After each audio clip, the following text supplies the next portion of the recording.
Charleston White said that you did God's work. You thought King Van's death would be a forgotten story by now. Now new footage has surfaced, showing the men behind his death speaking out. And what they're saying is wild, from bold justifications to emotional reactions. This new video is reopening wounds and sparking fresh controversy online. When you found out that King Von died, how'd you feel? Just know, like, I was just protecting my little brother. The deadly night and controversial aftermath. King Von was tragically gunned down on November 6, 2020 outside the Monaco Hookah Lounge in Atlanta. The next day, Lil, the man who pulled the trigger that night, was arrested while being treated for his own gunshot wounds at Grady Hospital. He was charged with felony murder in connection with King Von's death, despite murder being a non-bondable offense in Georgia. Lil Tim appealed to the Superior Court and was granted a $100,000 bond, leading to his release in March 2021. In the years following the shooting, Lil Tim has done several interviews about the incident, in one with Fukius TV. He was asked about his feelings regarding the case. Interview 101, 109. Just wait until the situation really play out. His response was brief, as the case was still active in court. Yeah. In another interview, Lil Tim addressed rumors of a $1 million bounty on his head following the shooting. Around this time that there was a $1 million bounty on your head. Yeah. Did you hear about it? Yeah. The rumor was that Quando had the same amount on his head as well.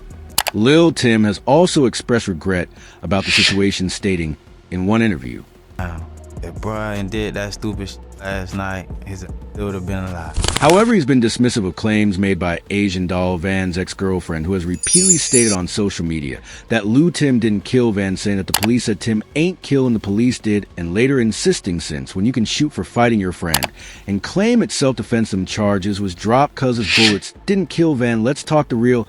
I'm sick of these lying. According to Lil Tim, these claims are merely attention-seeking.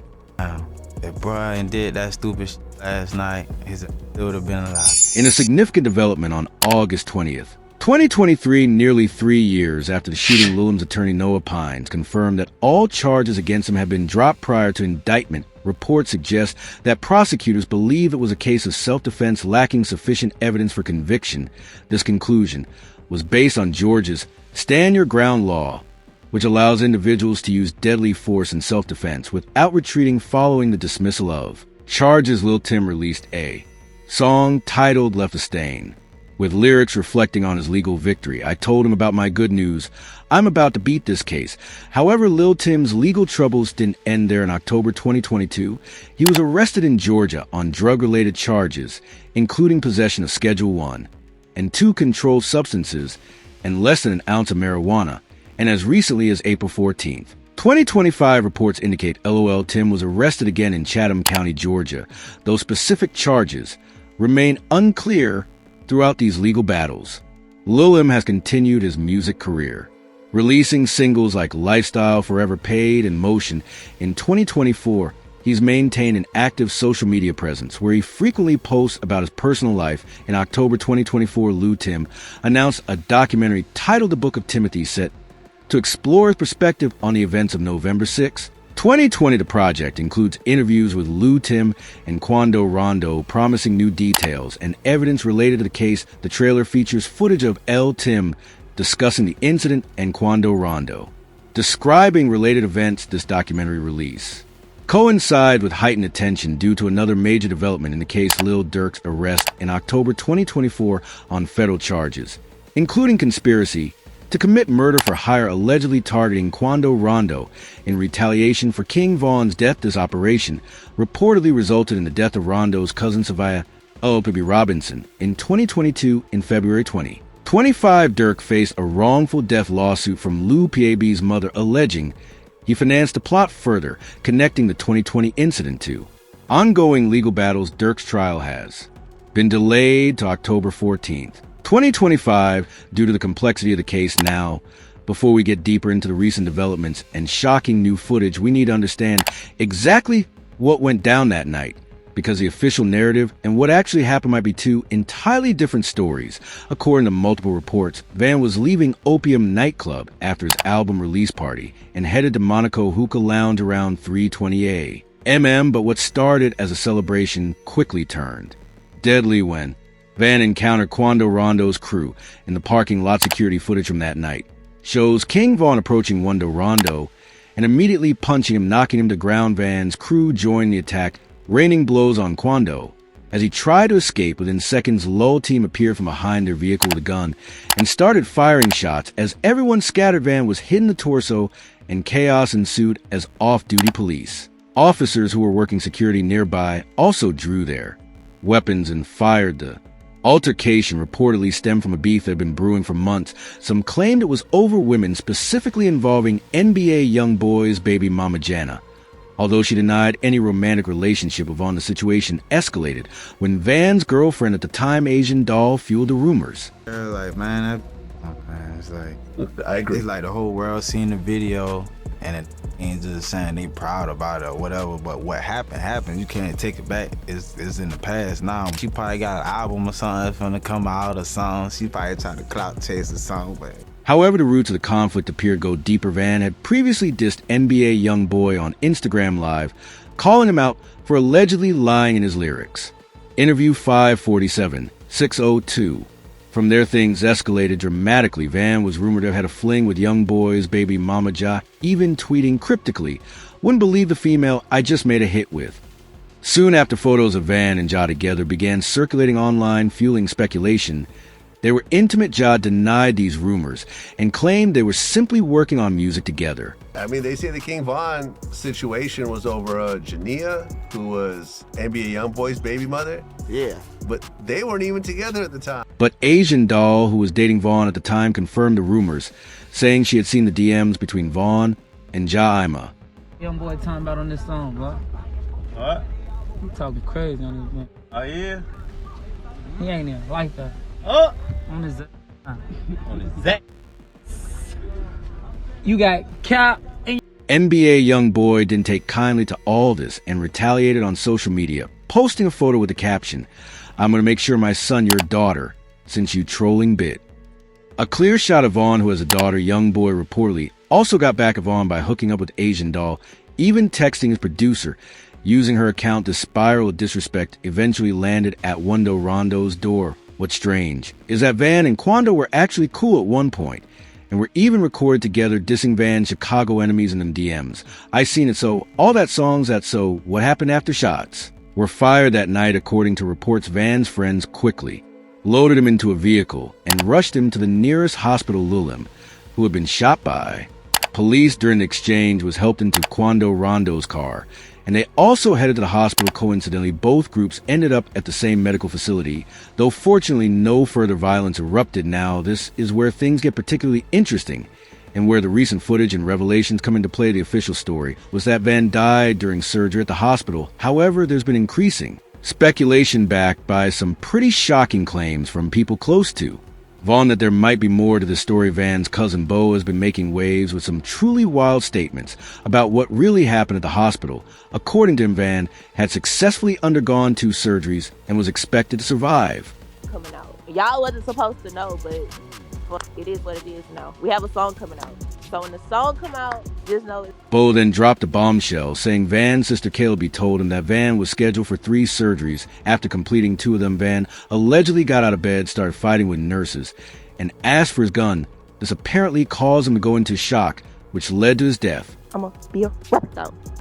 If true, this is absolutely insane. But there are legitimate questions about this account. How would Caleb know these details? When she wasn't even at the hospital, Bo himself confirmed that while Kayla was at the club earlier, she had gone home and didn't go to the hospital after learning about the shooting. What I said was he had survived 2 surgeries, like he was expected to live at first. This discrepancy has fueled speculation about whether Vaughn was set up possibly by people close to him, and that's not the only suspicious circumstance surrounding his death. Back in 2020, shortly after Van died, his manager Track 100 gave an interview detailing the events of that night. He mentioned that Van was traveling in a bulletproof truck. Vaughn sister Kayla, she told me, she said that he had 3 surgeries, but he made it.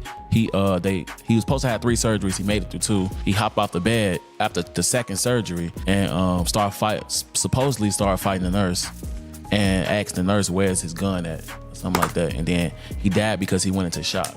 However, recently Van's cousin Bo has disputed this claim, alleging that on the night Van was killed, his usual bulletproof truck was mysteriously switched out for a regular vehicle. What you mean, at the club? Yeah. Yeah, she was at the club. She told me she had left and went home. And I guess when she got home, that's when she supposedly had called me. So she didn't go to the hospital? No. That's like her blood brother.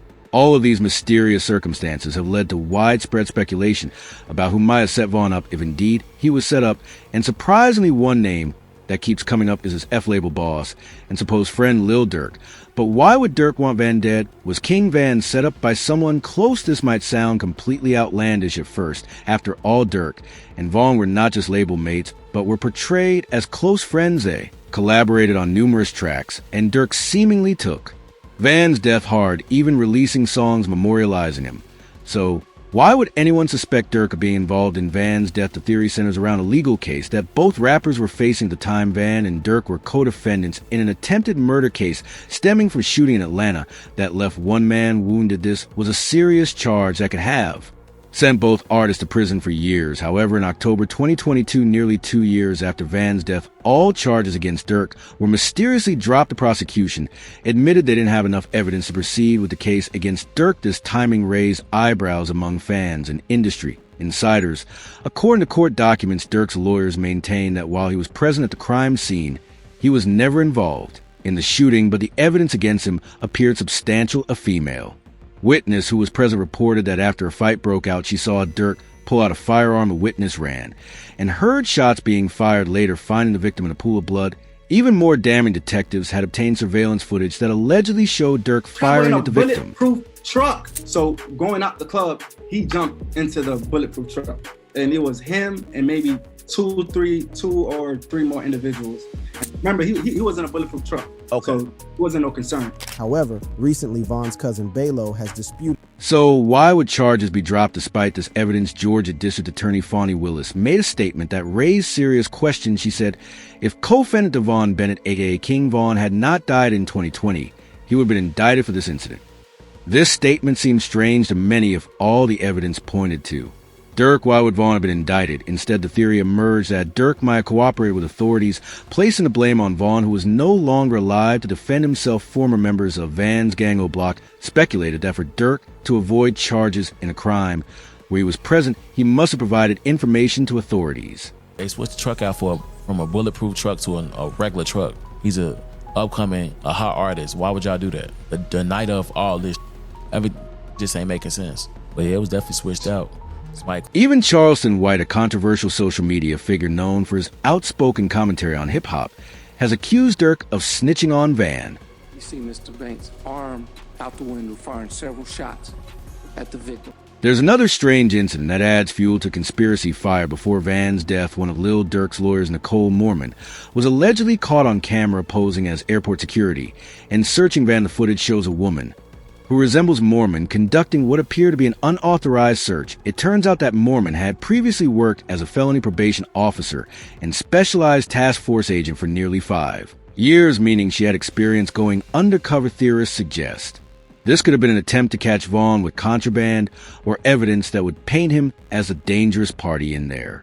Shared legal case potentially helping Durk's position, but one of the most eyebrow-raising pieces of this puzzle involves King Van's sister Caleb. Shortly after Van died, 21 Savage bought Caleb a Range Rover gesture that seemed oddly timed. Caleb claimed the gift was unexpected, but mentioned she was already locked in with 21 Savage because she had been dating his little brother. The timing becomes even more suspicious when you consider that 21 Savage later revealed he was with Lil Durk in Houston when Vaughn was shot, and he received a call about the shooting just minutes after it happened. This account contradicts video evidence showing Durk on Instagram Live at the moment he learned about Van's shooting. Some have suggested Durk was creating an alibi by going live, knowing what was about to happen. Vaughn. All of these connections have led some question whether Caleb herself might have been involved in setting up her brother. However, the number of coincidences and unanswered questions has fueled ongoing speculation. Bowles' explanation for why he believes Vaughn was set up adds more layers to this mystery, from Van not being in his bulletproof truck to being alone with minimal security at a parking lot. There are numerous details that don't add up and add to the strains. Bo revealed that Van's regular driver was also switched out that night. Bo even suggested that if Vaughn hadn't gotten out to fight, he might still have been targeted in the vehicle. Another suspicious element is how Van knew Quando Rondo was at the parking lot. According to Track 100, one of Van's associates approached his vehicle and informed him that so was present, which immediately prompted Van to jump out of the car. Strangely, neither Track 100 nor Bo has ever revealed who this individual was, despite being asked directly. With you, we do something, you don't report it, but you know I did it, and you don't report it. We go on about our life. You are as liable as to the case as I am. What I'm finna go down for, you finna go down for, unless when you get in this behind these doors, you tell me something that I don't know. And then probably a little bit more. What's even more weird is that Quando Rondo and Lil Tim were reportedly spotted at Opium nightclub during Van's album release party, according to Van's DJ.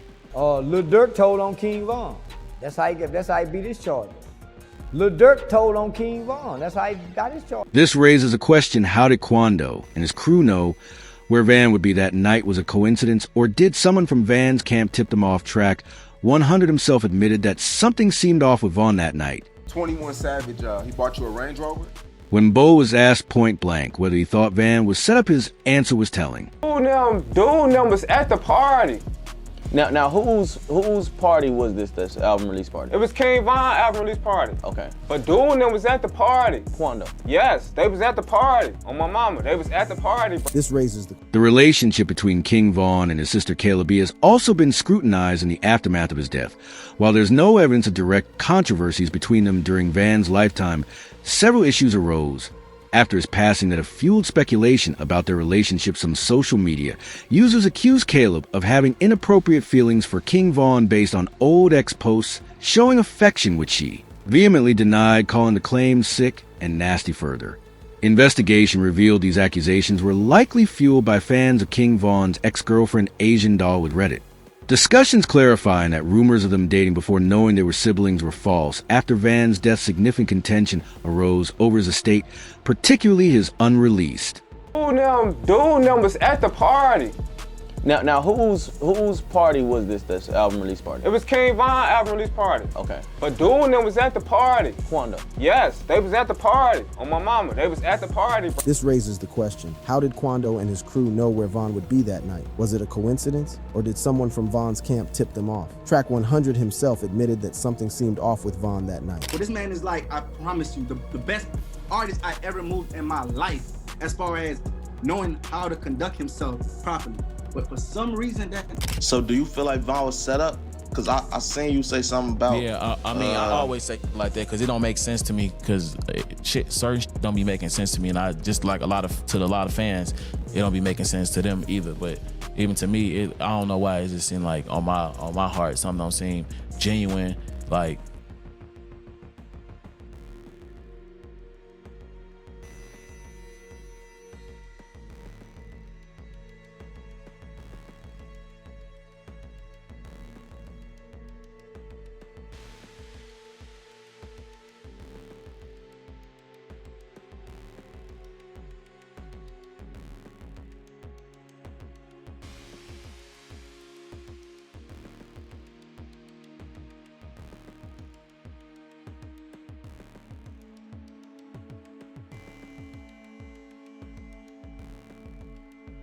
Music Came made a mother, one of King Van's children, accused Caleb of stealing hard drives containing unreleased tracks, claiming this could destroy his legacy. Caleb denied hearing about any music leaks. Additionally, Reddit discussions highlighted a beef where Kayla was called out for taking Van's items after his death, while she accused family members of selling his chain. Public opinion was divided, with some supporting Kayla and others criticizing the family's actions. Kayla B's involvement in personal conflicts with individuals connected to King Von added to the controversies. In January 2021, she engaged in a physical altercation with rapper Cuban Doll in Atlanta. Following days of online arguments, the fight was reportedly triggered by Kayla's claim that Cuban Doll tried to sleep with King Von, with Cuban Doll denying the accusation. Another conflict involved escalating over social media posts Kima cropped Kayla's son Lil Tony out of.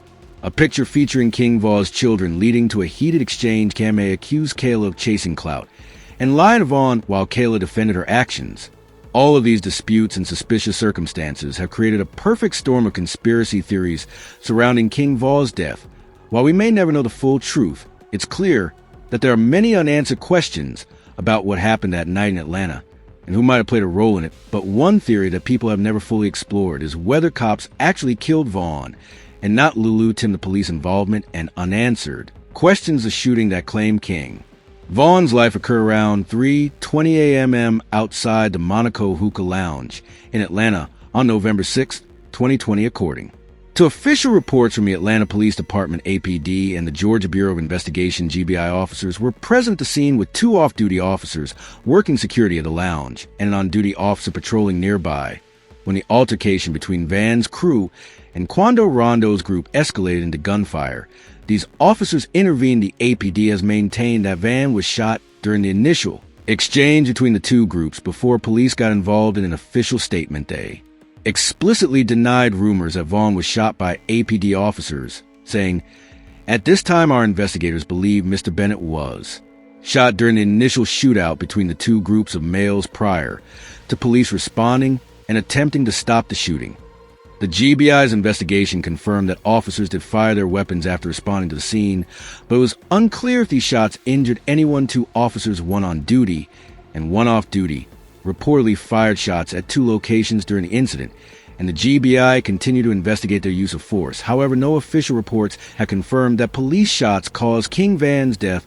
This official narrative has been challenged by some. It's worth noting that King Von's manager also refuted misinformation about Van's final moments, warning against spreading unverified details. The official autopsy report has not been made publicly available, making it difficult to verify exactly how many times Vaughn was shot or who fired the fatal bullets. News reports consistently state that King Vaughn died from gunshot wounds, but specifics on the number or source of the bullets remain unclear. This lack of transparency has fueled speculation and conspiracy theories about what really happened that night. Some have speculated that the ballistic evidence might have been inconclusive, or that there were political considerations at play. Without access to the full autopsy report or ballistic analysis, it's difficult to determine the truth. The Georgia Bureau of Investigation's inquiry into who fired the fatal shots remains unresolved in publicly accessible records. What we do know is that the circumstances surrounding King Vaughn's death were chaotic, with multiple armed individuals firing weapons in a crowded area. This complexity could explain some of the uncertainty and conflicting accounts. The King Vaughn case exemplifies how hip-hop rivalries can escalate to fatal violence with repercussions that continue for years afterward. It's also a stark reminder of how quickly life can change. Van had just released his debut album and was on the cusp of mainstream success when his life was cut short at age 26, 4 years after Van's death. There are still more questions and answers. Was he set up by people close to him? Did Lil Durk benefit from his passing? Who actually fired the fatal shots? What really happened at the hospital? The truth may never be fully known as accounts differ and evidence remains limited or inaccessible to the public. What we do know is that King Vaughn's legacy lives on through his music, which continues to resonate with fans, his storytelling ability, and authentic portrayal of life in Chicago's O Block neighborhood set him apart as an artist with unique talent and perspective. Whether you believe the official narrative or subscribe to one of the many conspiracy theories, one thing is undeniable: Van's death was a significant loss to the hip-hop community and a tragedy that has forever altered the lives of those connected to him. If you enjoyed watching this video, click on one of the boxes play on your screen to watch more similar content videos.